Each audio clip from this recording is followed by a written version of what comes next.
Hello बच्चों, कैसे हैं आप सभी। उम्मीद करते हैं आप सभी काफ़ी बढ़िया होंगे, मस्त होंगे, ज़बरदस्त होंगे। और आज की इस वीडियो में हम बात करने वाले हैं गुप्त कालीन आर्थिक जीवन के बारे में। आई होप कि आप लोग अपना पूरा रिवीजन जो है चल रहा है वो करके आए होंगे।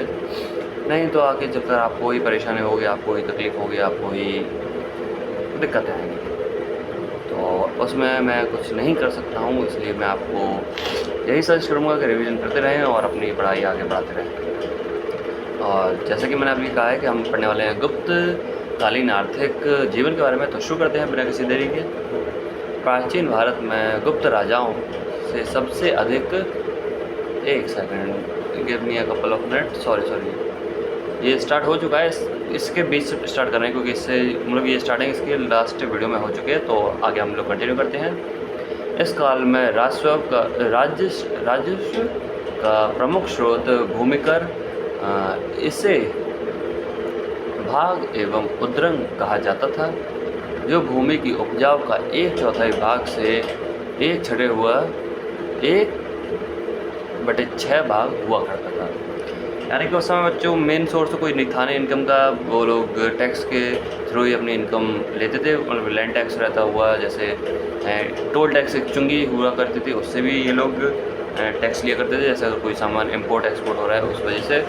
और अपनी जो बाउंड्रीज़ हैं, अगर उधर से कोई पास है तो उस पास का भी उन्हें, मतलब कि जो यहाँ से गुजरते हैं उन्हें टैक्स देना पड़ता था। इस तरीके से मतलब यही थी उनके बेसिक सोर्स ऑफ इनकम। और जो एग्रीकल्चर फील्ड थी, मतलब उपजाऊ ज़मीन थी, उसका वो लोग 1/4 भाग हिस्सा लेते थे एज अ टैक्स। ठीक है बच्चों, तो इसमें से 1/4 से लेके 1/6 भाग तक लेते थे। ठीक है। और भू राजस्व नकद हिरण तथा अनाज में दोनों में मिलाया जाता था। उत्तर भारत में सिंचाई का मुख्य साधन कुआं और अर्घट घंटी यात्रा था।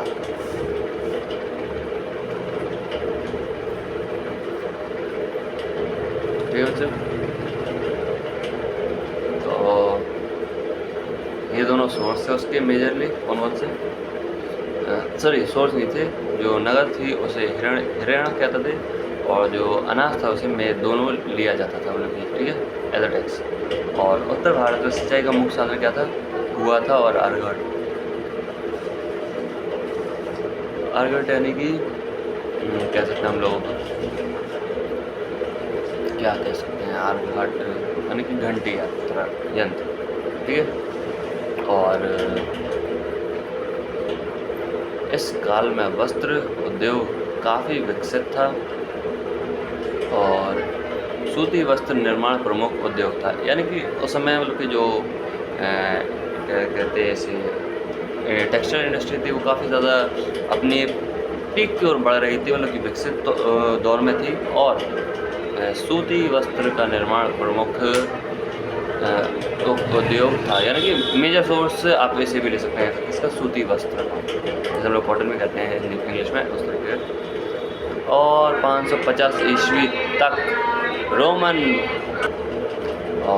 रोमन लोग ने चीनी लोगों से रेशम बनाने की कला सीख ली। यानी कि जो प्रमुख कला है ये रोमन से है, और फिर चीनियों ने इसे कॉपी कर लिया। चीनी इज़ द बेस्ट